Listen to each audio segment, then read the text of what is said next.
എടത്തിരുത്തി ഗ്രാമപഞ്ചായത്തിൽ കഴിഞ്ഞ 5 വർഷമായി വികസന പ്രവർത്തനങ്ങളൊന്നും നടന്നില്ലെന്നാരോപിച്ച് എടത്തിരുത്തി ചന്ദ്രാപിന്നി കോൺഗ്രസ് മണ്ഡലം കമ്മിറ്റികളുടെ ആഭിമുഖ്യത്തിൽ കുറ്റപത്ര വാഹന പ്രചരണ ജാഥ സംഘടിപ്പിച്ചു. ചാമക്കാല മൂന്നുംകുടിയ സെന്ററിൽ നിന്ന് ആരംഭിച്ച ജാഥ മുൻ MP TN പ്രതാപൻ ഉദ്ഘാടനം ചെയ്തു. സഞ്ചാരയോഗ്യമല്ലാത്ത റോഡുകൾ സഞ്ചാരയോഗ്യമാക്കുക, കത്താത്ത വഴിവിളക്കുകൾ കത്തിക്കുക, റോഡ് നിർമ്മാണങ്ങളുടെ അഴിമതി അവസാനിപ്പിക്കുക, വീടില്ലാത്തവർക്ക് വീട് വെച്ച് നൽകുക.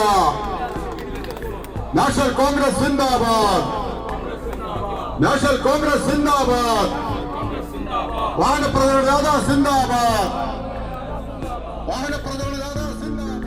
എടത്തിരുത്തി പഞ്ചായത്തിന്റെ പല പ്രദേശങ്ങളും ഇന്നും വികസനം എത്തിച്ചേരാത്ത പ്രദേശങ്ങളാണെന്നുള്ളത് ഈ പഞ്ചായത്തിൽ താമസിക്കുന്ന മുഴുവൻ ആളുകൾക്കും അറിയാം.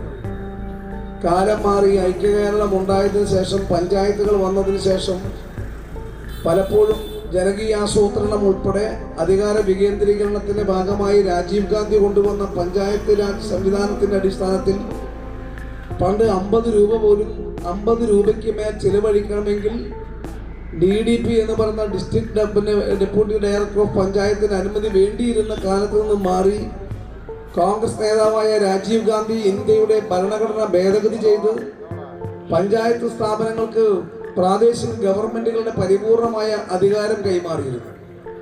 ഇന്ന് സംസ്ഥാനാവിഷ്കൃത പദ്ധതികളും കേന്ദ്രാവിഷ്കൃത പദ്ധതികളും ഉൾപ്പെടെയുള്ള പദ്ധതികളുടെ പണം പഞ്ചായത്തിന്റെ ഫണ്ടിൽ അക്കൗണ്ടിൽ നേരിട്ട് പഞ്ചായത്ത് സെക്രട്ടറിക്കും പ്രസിഡന്റിനും കൈകാര്യം ചെയ്യാവുന്ന രീതിയിൽ വരികയാണ്.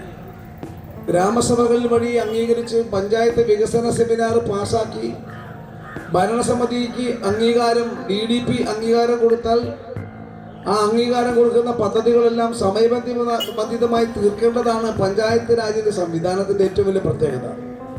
എടത്തിരുത്തി പഞ്ചായത്ത് എന്തുകൊണ്ടാണ് ഇപ്പോഴും വികസനമില്ലാത്ത ദുർബലമായ ഒരു സ്ഥലമായി നിൽക്കുന്നത് എന്ന് ചോദിച്ചാൽ, പഞ്ചായത്ത് ഭരിക്കുന്ന ഭരണാധികാരികൾക്ക് കൃത്യമായും ഒരു ദിശാബോധം ഉണ്ടാകണം. ദിശാബോധം എന്ന് പറയുന്നത് കേന്ദ്ര ഗവൺമെന്റും സംസ്ഥാന ഗവൺമെന്റും കൊടുക്കുന്ന പദ്ധതി പണങ്ങൾ സമയബന്ധിതമായി ചെലവഴിക്കാനും അതിനൊരു ദീർഘവീക്ഷണാടിസ്ഥാനത്തിൽ അതിന് ആവിഷ്കരിക്കാനും കഴിയണം. ഈ 2 കാര്യത്തിലും എടത്തിരുത്തി ഗ്രാമപഞ്ചായത്ത് കഴിഞ്ഞ 20 വർഷമായി പരാജയമാണ്. പ്രത്യേകിച്ചും കഴിഞ്ഞ ഈ 5 വർഷം എന്ന് പറയുന്നത് ഈ പഞ്ചായത്തിനെ പരിപൂർണമായും പിന്നോട്ട് കൊണ്ടുപോയി. നമ്മുടെ ഈ പഞ്ചായത്തിൽ നിരവധി പേർ വീടില്ലാത്തവരുണ്ട്. വീടില്ലാത്തവരും ഭൂമിയില്ലാത്തവരുമായ നിരവധി കുടുംബങ്ങളുണ്ട്. അവർക്ക് വേണ്ടിയാണ് പണ്ട് ഉമ്മൻചാണ്ടി മുഖ്യമന്ത്രി ആയിരുന്നപ്പോഴും AK ആന്റണി മുഖ്യമന്ത്രി ആയിരുന്നപ്പോഴും UDFന്റെ ഗവൺമെന്റ് തദ്ദേശ സ്വയംഭരണ സ്ഥാപനങ്ങൾ വഴിയും അത് ബ്ലോക്ക് പഞ്ചായത്തും ഗ്രാമപഞ്ചായത്തുകൾ മുഖാന്തരം ഭവന പദ്ധതി ആവിഷ്കരിച്ചിരുന്നു. ചന്ദ്രാപിന്നി മണ്ഡലം പ്രസിഡന്റ് PD സജീവ് അധ്യക്ഷനായി. DCC ജനറൽ സെക്രട്ടറിമാരായ CS Raveendran, CC Baburaj, Naushad Attuparambath, block Congress president Sunil P Menon, vice president Umarul Farooq, സെക്രട്ടറിമാരായ TA നസിമുദ്ദീൻ, KK അൻവർ, മഹിളാ കോൺഗ്രസ് മണ്ഡലം പ്രസിഡന്റ് ലൈല മജീദ്, മണ്ഡലം വൈസ് പ്രസിഡന്റ് ഹരിദാസ് കൊച്ചിക്കാട്ട്, ജാഥ captain Sajay Vainappally, vice captain KK Rajendran, coordinator PS Saleem എന്നിവർ സംസാരിച്ചു. ഓഫറുകളുടെ പെരുമഴ നമ്മുടെ സലാല മൊബൈൽസിന്റെ പുതിയ മെഗാ ഷോറൂമിൽ.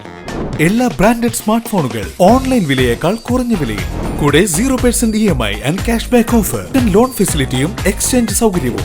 World class brands with latest models. തിരഞ്ഞെടുക്കുവാൻ table top display, authorised technicians, live service centre, boAt, Zebronics, Target തുടങ്ങിയ പ്രമുഖ ആക്സസറീസുകളുടെ authorised dealer Salala mobiles, Moonnupeedika, your smart phone partner. You're watching True Line News.